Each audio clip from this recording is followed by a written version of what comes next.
Good morning everybody. Success point Deoband में आपका फिर से स्वागत है। आइए आज की इस वीडियो में हम करते हैं इंडियन पॉलिटी। इसमें हमारा टॉपिक होगा संविधान की अनुसूचियां, अनुसूची शेड्यूल्स। तो इससे संभावित जितने भी क्वेश्चंस बनते हैं या विभिन्न परीक्षाओं में क्वेश्चंस पूछे गए हैं उन सभी का कलेक्शन तैयार किया गया है। तो स्टार्ट करते हैं। संविधान की अनुसूचियां, शेड्यूल ऑफ इंडियन कॉन्स्टिट्यूशन। इसका जो पहला क्वेश्चन है कि वर्तमान में भारतीय संविधान में कुल कितनी अनुसूचियां हैं यानी कि शेड्यूल्स हैं। तो ऑप्शन देखते हैं। ऑप्शन ए है 8, B option 10, C option 12 and D option 14। तो मूल संविधान में जो अनुसूचियां थी 8 थी, लेकिन वर्तमान में अगर अनुसूची की बात हम करते हैं शेड्यूल्स की तो ये 12 हो जाएगा। तो आंसर इज सी। इसका आंसर क्या होगा? सी। एक बार हम ये सभी अनुसूचियां देख लेते हैं कि किस शेड्यूल का विषय क्या है। तो उसमें विषय देखते हैं। एक शेड्यूल अनुसूची 1 से 12 तक इसमें दी गई है और पहली अनुसूची का जो टाइटल है, विषय है प्रथम अनुसूची, राज्यों और संघ राज्यों के क्षेत्रों का वर्णन। इसमें राज्यों के बारे में और संघ शासित प्रदेशों के बारे में लिखा है। शेड्यूल नंबर 2 में देखना, दूसरी अनुसूची में कुछ वेतन के बारे में लिखा गया। वेतन, अगर इसका हम टाइटल देखते हैं तो क्या आ जाएगा? सैलरी या वेतन। वेतन किसका? राष्ट्रपति या उपराष्ट्रपति, राज्यपाल, लोकसभा अध्यक्ष, उपाध्यक्ष, राज्यों के राज्यसभा के सभापति। तो सभापति तो राज्यसभा के उपराष्ट्रपति होते हैं, और उपसभापति विधानसभा के अध्यक्ष, उपाध्यक्ष, और ऐसे ही विधान परिषद के सभापति, उपसभापति, उच्चतम न्यायालय और उच्च न्यायालयों के सभी न्यायाधीशों के वेतन तथा भारत के नियंत्रक और महालेखा परीक्षक का वेतन, ये सभी इसमें शामिल है। सेकंड में, थर्ड शेड्यूल में देखते हैं शपथ और प्रतिज्ञान। जो शपथ कौन पदाधिकारी किसको दिलाएगा? जैसे राष्ट्रपति महोदय को शपथ कौन दिलाते हैं? CJI, chief justice of India, और ऐसे ही मुख्य न्यायाधीश को राष्ट्रपति जी शपथ दिलाते हैं। फोर्थ शेड्यूल, इसमें विषय आ जाएगा राज्यसभा सीटों का आवंटन। नंबर 5 अनुसूची में आएगा अनुसूचित जाति और जनजाति क्षेत्रों का प्रशासन। जो सुदूरवर्ती क्षेत्र होते हैं, रिमोटेड एरियाज, उनका प्रशासन एंड कंट्रोलिंग। नंबर 6 में दिया है असम, मेघालय, त्रिपुरा और मिजोरम राज्यों के जनजातीय क्षेत्रों का प्रशासन। मतलब 5 और 6 दोनों में ही एडमिनिस्ट्रेशन के बारे में, प्रशासन के बारे में। नंबर 7 में सूचियां हैं कुछ 3 प्रकार की सूची हो जाएंगी। कौन सी? संघ सूची, राज्य सूची और समवर्ती सूची। इसमें दिया गया है, ये टॉपिक हम अलग से भी पढ़ेंगे कि किस सूची में कौन से विषय शामिल किए गए हैं। 8वीं अनुसूची में अगर देखा जाए तो मान्यता प्राप्त भाषाओं की सूची। टोटल भाषाएं कितनी संविधान में उल्लिखित? 22 भाषाएं। मूल संविधान में वैसे 14 थी, लेकिन अब कितनी है? 22। 9वीं अनुसूची में देखते हैं 9th शेड्यूल में विशिष्ट अधिनियमों और विनियमों का सत्यापन। इसी में ये प्रथम संविधान संशोधन जब किया गया था तो 9th शेड्यूल जोड़ी गई थी सन 1951 में। इसमें भूमि जो उन्मूलन अधिनियम था वो भी इसी में शामिल किया गया है, जो राजस्व व्यवस्था लगती थी, जैसे जमींदारी उन्मूलन अधिनियम। नंबर 10 में देखते हैं 10वीं अनुसूची दल बदल से संबंधित, दल परिवर्तन के आधार पर निर्भरता। नंबर 11 में है पंचायतों का अधिकार या प्राधिकार या दायित्व, यानी कि ग्राम पंचायतों की स्थापना। ये 73वां संविधान संशोधन 1992 में किया गया था, 93 में लागू हुआ था। बहुत ही इंपॉर्टेंट ये अनुसूची है 11वीं। और 12वीं अनुसूची का जो विषय होगा नगर पालिकाओं के अधिकार, प्राधिकार और दायित्व। तो ये 12 अनुसूचियां हैं मूल संविधान में अब, और पहले कितनी थी? 8 थी, अब वर्तमान में इनकी संख्या 12 है। तो इनसे संबंधित और क्वेश्चन देखते हैं। क्वेश्चन नंबर 1 हमने किया है अभी तक, अब देखते हैं क्वेश्चन नंबर 2। सेकंड क्वेश्चन क्या?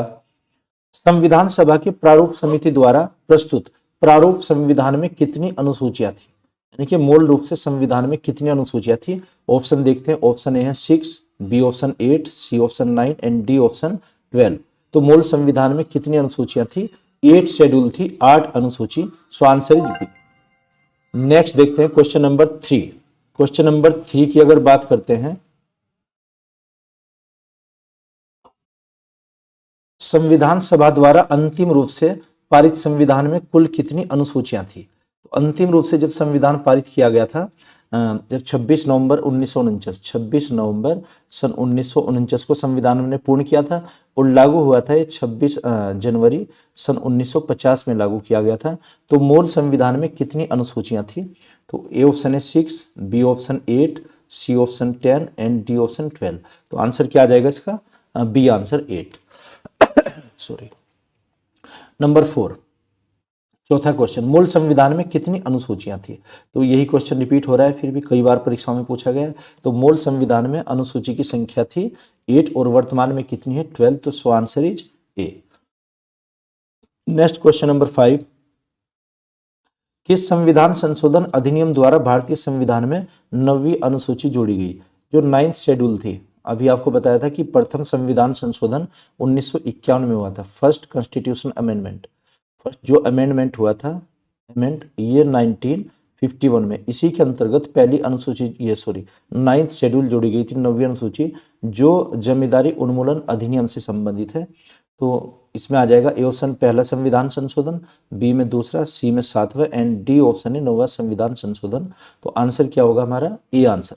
प्रथम संविधान संशोधन 1951 में किया गया था, इन 1951। नेक्स्ट क्वेश्चन देखते हैं, क्वेश्चन नंबर 6, छठा क्वेश्चन है, 52वें संविधान संशोधन अधिनियम द्वारा 1985 में कौन सी अनुसूची को भारतीय संविधान में शामिल किया गया था? देखना, 52वें संविधान संशोधन जो दल बदल से संबंधित है, तो ये आ जाएगा 10th शेड्यूल। ऑप्शन देख लेते हैं, 9वीं अनुसूची, बी ऑप्शन 10वीं अनुसूची, सी ऑप्शन 11वीं एंड डी इसमें 12वीं अनुसूची। तो ये दल बदल से संबंधित कौन सी? 10वीं अनुसूची। So answer is B. इसका आंसर हमारा क्या होगा? B answer. 10वीं अनुसूची कब जोड़ी गई थी?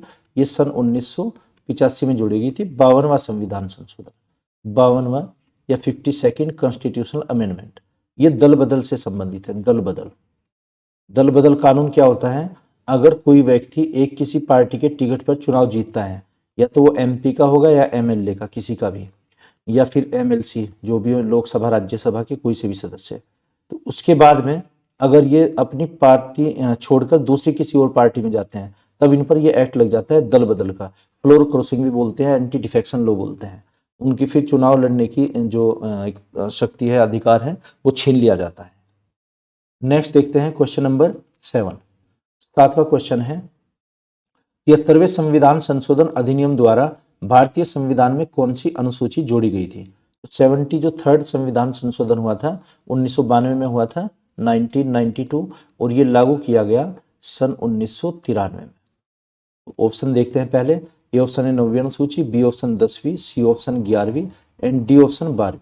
तो क्या आ जाएगा इसका? C answer. 11वीं अनुसूची पंचायती राज से संबंधित है, सो आंसर इज सी। 11वीं किससे संबंधित हो जाएगी? पंचायती राज, पंचायती राज से संबंधित। ये लागू किया गया था, इसी में महिलाओं के लिए जो 33% रिजर्वेशन की व्यवस्था की गई थी, और ये सबसे पहले मध्य प्रदेश में। देखना, ये क्वेश्चन आता है कि पंचायती राज व्यवस्था कब शुरू की गई? तो ये 2 अक्टूबर 1959 में लागू की गई थी, नागौर में, नागौर। लेकिन जब संविधान संशोधन ये हुआ था 73वां, तब ये मध्य प्रदेश में लागू की गई थी, एमपी। इसके दो आंसर रहेंगे, एक तो राजस्थान और एक रहेगा इसका मध्य प्रदेश। जब ये 1959 में लागू हुई तो राजस्थान के नागौर में, और जब पंचायती राज व्यवस्था के बाद लागू हुई तब ये मध्य प्रदेश में।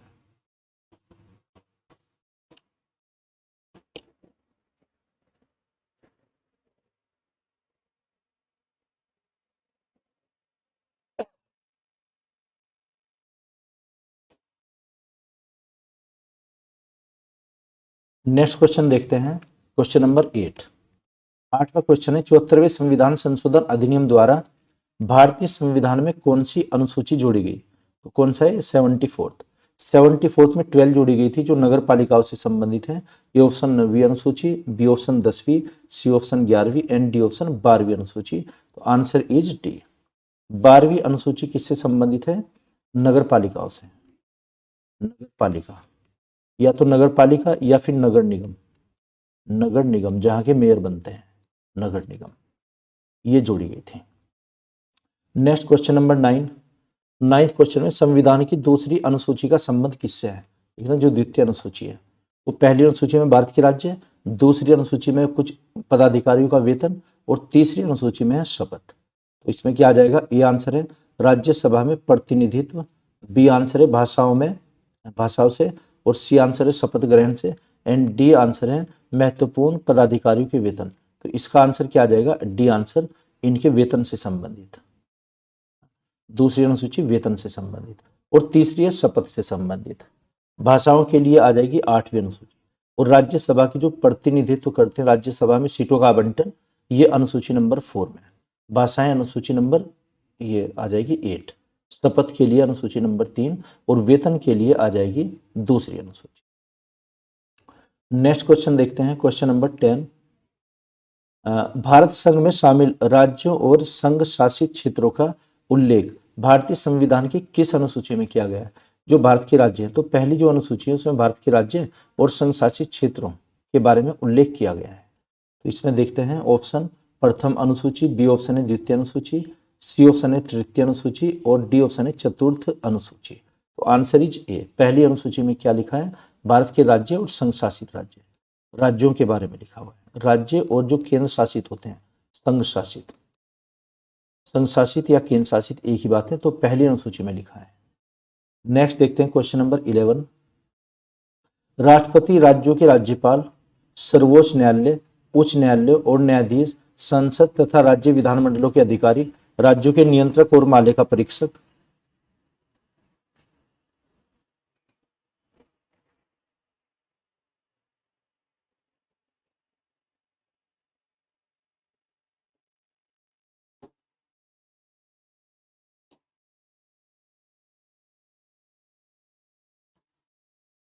इनके बारे में किस अनुसूची में उल्लेख किया गया है?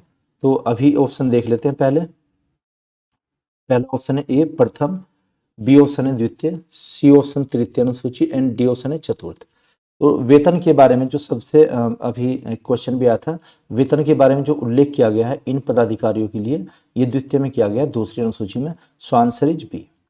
और तीसरे में बताया गया इनके शपथ के बारे में कि किस पदाधिकारी को कौन शपथ दिलाता है। नेक्स्ट देखते हैं क्वेश्चन नंबर 12। भारतीय संविधान की तीसरी अनुसूची का संबंध किससे है? अभी आपको बताया कि शपथ से संबंधित है, तो ए ऑप्शन देख लेते हैं, राज्यसभा में प्रतिनिधित्व, बी ऑप्शन शपथ तथा प्रतिज्ञान, सी ऑप्शन भाषाओं से संबंधित एंड डी ऑप्शन महत्वपूर्ण पदाधिकारियों का वेतन। ये किससे संबंधित हो जाएगा? शपथ और प्रतिज्ञान से। जो उच्च पदाधिकारी के लिए शपथ होगी वो किस में लिखा है? द्वितीय अनुसूची, तीसरी अनुसूची में, थर्ड शेड्यूल में। थर्ड शेड्यूल किससे संबंधित है? शपथ और प्रतिज्ञान से। नेक्स्ट देखते हैं क्वेश्चन नंबर 13। 13वां क्वेश्चन है, संविधान की किस अनुसूची में प्रत्येक राज्यों और संघ राज्यों क्षेत्रों के लिए राज्यसभा में स्थानों का आवंटन की सूची दी गई है? तो आरआरबी क्वेश्चन नंबर ये पूछा गया है 2008 में। तो राज्यसभा में सीटों का आवंटन ये किस में दिया है? शेड्यूल नंबर 4 में। तो ए ऑप्शन है इसमें प्रथम अनुसूची, बी द्वितीय अनुसूची एंड सी ऑप्शन है तृतीय और डी ऑप्शन आ जाएगा चौथी अनुसूची या फोर्थ शेड्यूल। सॉरी। तो राज्यसभा सीटों का आवंटन किस में होगा? फोर्थ शेड्यूल में। तो answer is D. Next question, question number 14 question on the screen. निम्नलिखित में से भारत के संविधान में किस एक अनुच्छेद या अनुसूची का संबंध स्वशासित जिला परिषदों से है? जो जिला परिषद या जिला पंचायत होती हैं उसमें देख लेते हैं 8वीं अनुच्छेद नंबर 370 एंड छठी अनुसूची और डी ऑप्शन है इसमें अनुच्छेद नंबर 250। तो ये जिला परिषद का किस में आ जाएगा? छठी अनुसूची में।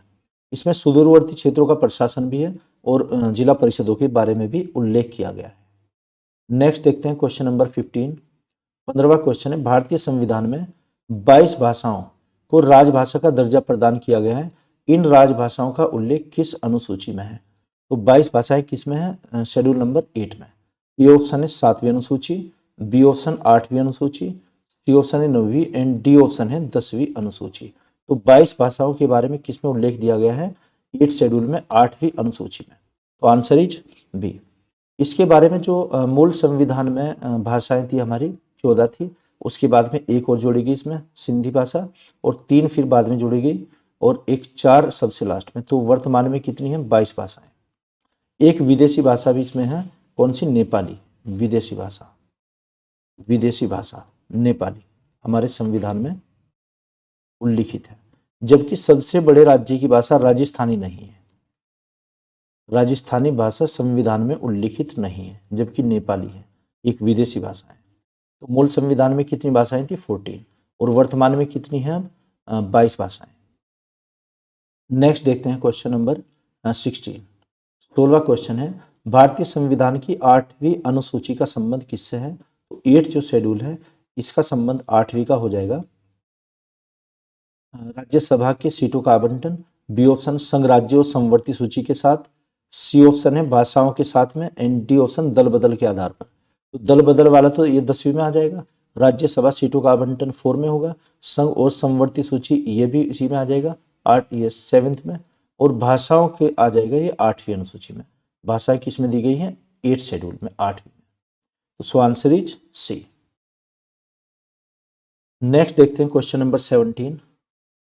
किसी अधिनियम को संविधान की किस अनुसूची में सम्मिलित करने और उसकी वैधता को किसी न्यायालय में चुनौती नहीं दी जा सकती?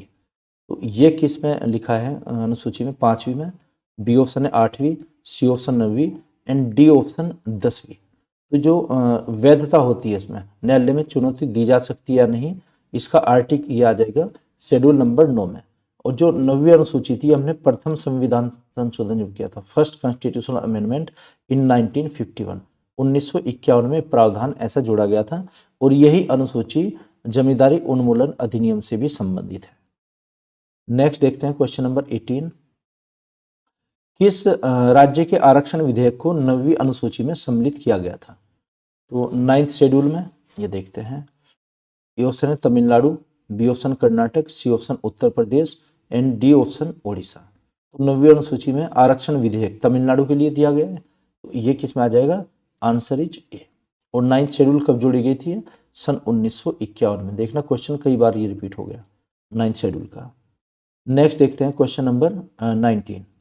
हाल में आंध्र प्रदेश ने से अलग एक नए राज्य तेलंगाना का गठन हुआ, इसे भारतीय संविधान की किस अनुसूची में परिवर्तन होता है? तो ये किस में परिवर्तन किया गया? पहली अनुसूची किससे संबंधित है? भारतीय राज्यों और केंद्र शासित प्रदेशों से संबंधित है। तो आंसर ए दिया इसमें अनुसूची 1, बी आंसर है 7वीं अनुसूची, सी आंसर इसमें 9वीं, एंड डी आंसर है अनुसूची नंबर 10। तो ये किस में आ जाएगा? अनुसूची नंबर 1 में आ जाएगा। तो इसका आंसर क्या हो जाएगा हमारा? A answer. Next and last question 20 question on the screen. दल बदल के आधार पर निर्वाचन सदस्यों की अयोग्यता संबंधी विवरण संविधान की किस अनुसूची में दिया गया है? तो दल बदल से संबंधित किस में आ जाएगा? फ्लोर क्रॉसिंग, यह आएगा शेड्यूल नंबर 10 में। तो इसका आंसर ये दिया है ऑप्शंस 8वीं अनुसूची, बी ऑप्शन है 9वीं, सी ऑप्शन 10वीं, एंड डी ऑप्शन 11वीं अनुसूची। तो दल बदल से संबंधित किस में? यह आ जाएगा सी में। तो आंसर इज सी। तो आज की इस वीडियो में हमारे 20 क्वेश्चन थे, ये मैं आशा करता हूँ आपकी समझ आए होंगे। Okay, thank you.